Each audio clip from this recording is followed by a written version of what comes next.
Voilà pour l'essentiel de l'actu sport. Excellente journée à vous. L'invité du jour. On est le matin, mais on va se plonger dans le monde de la nuit ce matin. Eric Mochossa est notre invité, bonjour. Bonjour. Et merci d'être avec nous en direct ce matin. Vous êtes le patron du Diams, encore jusqu'à la fin de la semaine. On a souhaité vous inviter parce que vous tournez une page à partir de samedi. C'est la fin du milieu de la nuit pour vous. Alors évidemment, les Montluçonnais vous connaissent. 38 ans, je crois, dans le milieu de la nuit. Wow.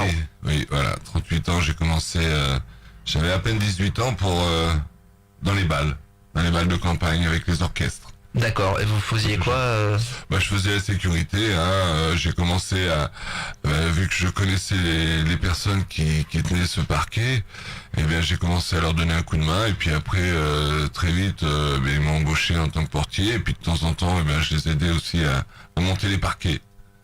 Voilà. Ça, à l'époque, c'était un job en parallèle du Oui, lycée. bien sûr, c'était un job, en parallèle, c'était les week-ends et tout ça. Après, je suis parti à l'armée, j'ai fait l'armée, et puis on a attaqué en revenant de l'armée à travailler la semaine, et puis les week-ends à arrondir les fins de mois en allant travailler en faisant la sécurité dans les parquets salons à l'époque avec les orchestres.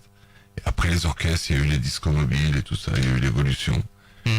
Et puis les discothèques ont pris le dessus après sur les balles de campagne qu'on faisait dans les fêtes, entre autres il y avait les fêtes foraines, des choses comme ça en même temps. Alors donc ça a débuté en tant que chargé entre guillemets de la sécurité, puis petit à petit c'est monté crescendo jusqu'à votre premier établissement, le Moulin Bréchaille. Le Moulin Bréchaille, oui. Alors là on est quelle période? Années 90? Attendez, Moulin Bréchaille, c'est sûr, ça. c'est pas plus jeune. Non, on va être, non, c'est plus tard parce que Moulin Bréchaille c'était 2000, donc 96. Donc la première établissement voilà, premier établissement en responsabilité entre guillemets. Voilà, que je prends en gérance. Donc je laisse les transports urbains, parce que j'étais chauffeur de bus, je laisse les transports urbains pour prendre le Moulin Bréchaille en gérance. Pendant 1 an. Et puis au bout de cette année, il y a eu une grosse concurrence qui s'est montée à Montluçon, une grosse discothèque, qui a pas tenu longtemps, 9 mois. Mais qui m'avait fait du mal. Moi j'étais en tant que gérant, donc j'ai vite laissé la gérance du Moulin Bréchaille pour rebondir sur le Tex-Mex. Alors donc début un peu difficile, c'était compliqué. Oui, le Tex-Mex. Le Tex-Mex a démarré quand même, a très bien démarré. Rapidement, on était même un peu débordé au départ parce que il n'y avait pas de Tex-Mex à Montluçon. J'ai apporté ce style à Montluçon.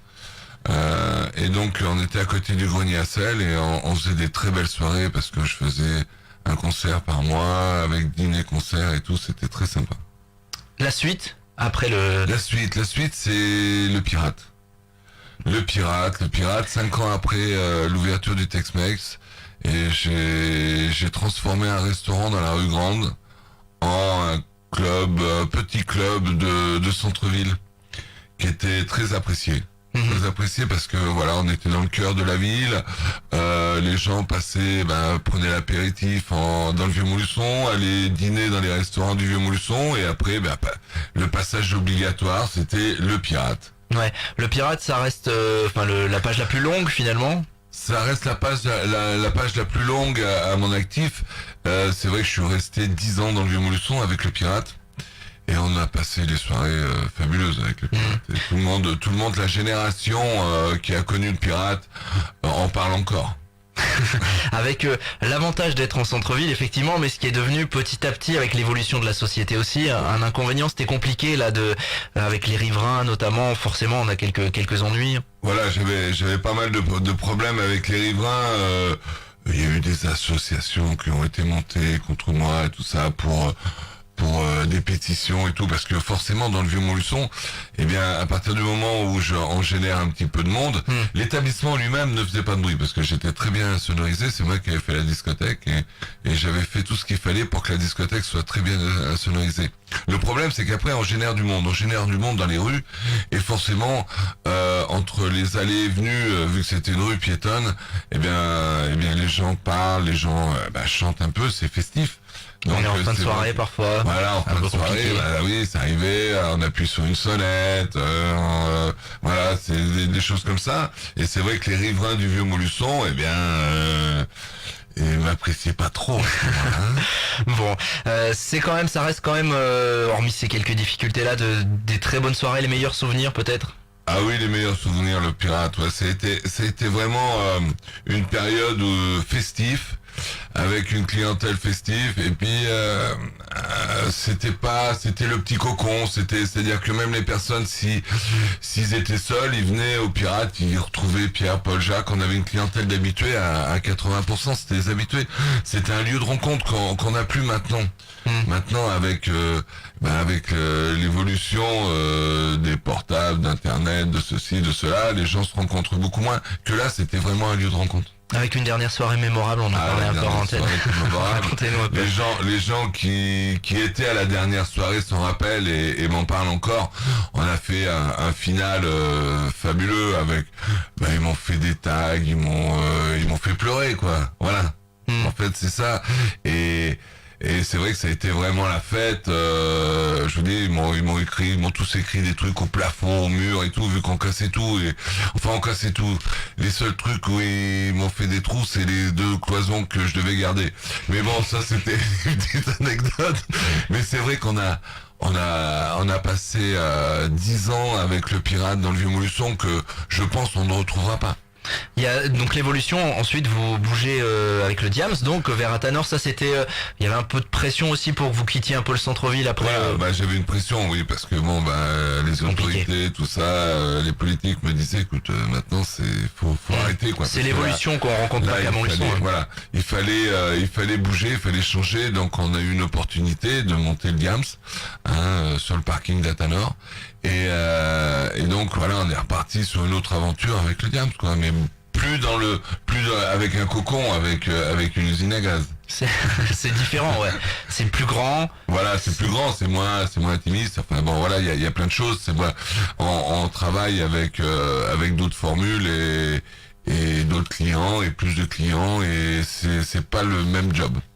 Avec le paddock ensuite qui est venu se greffer. Alors le paddock est venu se greffer par la suite avec des concerts aussi parce que j'ai toujours beaucoup apprécié ça et c'est vrai qu'on faisait un concert par mois avec crêperie, bar, voilà des bières, des vins, des choses comme ça où on ouvrait la semaine et on ouvrait à partir de 17h. C'était un complément en fait par rapport à la discothèque. Pourquoi décider aujourd'hui, donc après 38 ans de bons et loyaux services dans le monde de la nuit montluçonnaise, pourquoi passer la main finalement? Il y a eu une certaine usure? Il y a une usure, oui, il y a une usure, 38 ans, c'est vrai que c'est pas une paille quand même. Et puis bon, il faut évoluer. Il faut évoluer et puis je me rends compte que je peine à évoluer, donc je suis moins dans le coup. Donc on fait pas forcément des bons choix. Ça peut être pour la programmation, pour plein de choses. Donc il faut évoluer avec son temps et c'est vrai que comme n'importe quel commerce, il faut évoluer. Faut évoluer et être dans le bon rythme. Et je me sens un petit peu décalé. Et là, faut passer la main, quoi. Faut passer la main, remettre du sang neuf, repartir avec une nouvelle équipe, des nouvelles idées, quoi. Le monde de la nuit a beaucoup changé, forcément. Le monde de la nuit a changé, bien sûr. Le monde de la nuit a changé, comme beaucoup de choses. Tout change, hein, et il faut être dans le train, faut être dans le mouvement. Et donc je me sens un petit peu écarté, donc un peu moins motivé, et parce que je fais pas les bons choix. Ouais. Et vous diriez que c'est plus difficile aujourd'hui quand même de tenir ce type d'établissement? Alors c'est un peu plus difficile parce que, je vous dis, tout va très vite. Tout va très très vite. Et c'est vrai que les jeunes ont une autre façon de s'amuser. Il y a plein de choses qui bougent. Et c'est vrai que je suis un petit peu déconnecté de ce côté-là. Donc il faut se rendre compte et décrocher au bon moment, quoi. Quid du Diams et du paddock, qu'est-ce que ça va devenir du coup? Ça va devenir, on va rester en discothèque, hein. Le repreneur continue dans le monde de la nuit parce que il est déjà dans le monde de la nuit et donc pour lui c'est une continuité, c'est une évolution et il est plus il est plus dans le truc que moi maintenant. Il y aura toujours une discothèque à cet endroit-là. Il y aura toujours une discothèque, bien sûr. Bien sûr, il va y avoir des travaux de fait, il va y avoir plein de choses. Et il va relancer la machine, il va y avoir un petit temps de fermeture pour refaire un peu de travaux et tout ça, et une nouvelle équipe, et c'est reparti. C'est vrai que le Diams reste quand même un très bon emplacement et une des plus belles discothèques de la région. La dernière soirée samedi, et puis il y aura pour vous la plage évidemment du côté de l'étang de Sceaux. Est-ce que là il y a des projets également? Alors, on va commencer par La première question, dernière soirée samedi. par la dernière soirée de samedi. Samedi, oui, ça sera ma dernière. Je vais tirer ma révérence. Et on va faire... Il y a quoi? Il y a un jubilé? Il y a quoi? Non. Disons qu'on va faire le patron paye sa tournée, voilà. Je vais payer ma tournée pour la dernière. Pour arroser ça, je vais offrir un petit verre. Il va y avoir un peu de monde quand même, parce que vous êtes une personnalité connue. Oui, peut-être. Voilà, on va pas en faire. Je serai là et on boira un verre. Je vais boire un verre avec mes clients. Voilà. Ça c'est pour samedi. Et la suite donc l'étang de Sceaux notamment avec un beau succès l'année dernière. Alors à l'étang de Sceaux, donc l'étang de Sceaux c'est avec mes fils parce qu'en fait je suis mes fils parce que l'étang de Sceaux c'est surtout mes fils et on va travailler un petit peu sur le confort de l'étang de Sceaux avec un petit peu parce qu'on n'a pas beaucoup de temps l'année dernière pour s'installer, donc on va essayer d'améliorer un petit peu le site pour être présent au printemps et puis pouvoir être efficace et pouvoir présenter quelque chose de sympa aux Montluçonnais et à la région. Réouverture quand? J'espère début mai parce que c'est un petit peu le temps qui va nous commander, on suit le temps. Ouais. Voilà, nous on marche avec le soleil. S'il fait bon demain, mais non je pense pas parce qu'il y a de la neige.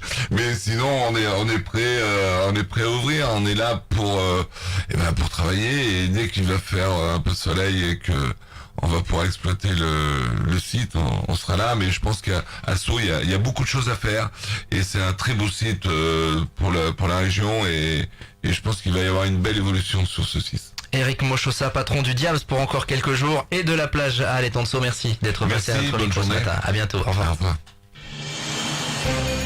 L'invité du jour.